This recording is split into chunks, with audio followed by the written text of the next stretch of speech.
Politeknik Melaka adalah politeknik konvensional. Politeknik Melaka merupakan politeknik yang ke-11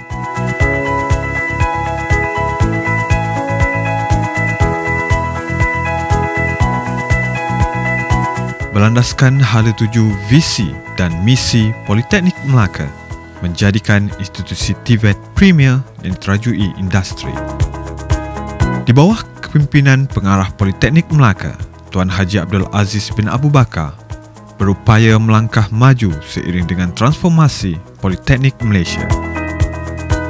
Politeknik Melaka terdiri daripada 4 jabatan akademik yang memfokuskan bidang kejuruteraan dan perdagangan. Bagi memastikan hala tuju Politeknik Melaka tercapai, jentera pengurusan diperkukuhkan lagi dengan 2 jabatan sokongan, akademik serta unit-unit berkaitan.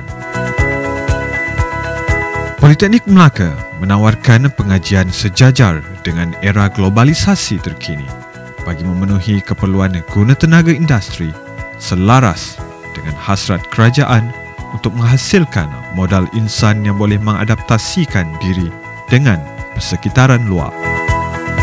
Politeknik Melaka menyediakan kemudahan fasiliti pembelajaran yang kondusif dan lengkap menjurus keperluan TVET.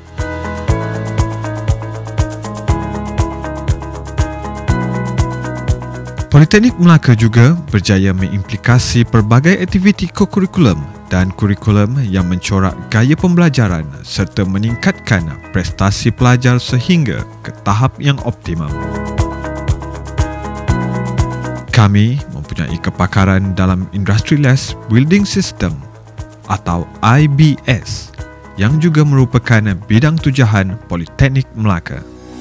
Hasil inovasi dan kreativiti IBS PMK menghasilkan Polihome dengan kerjasama Jabatan Pendidikan Politeknik, memberi impak yang tinggi dengan penghasilan rumah bantuan rakyat miskin dengan keluasan 600 kaki persegi.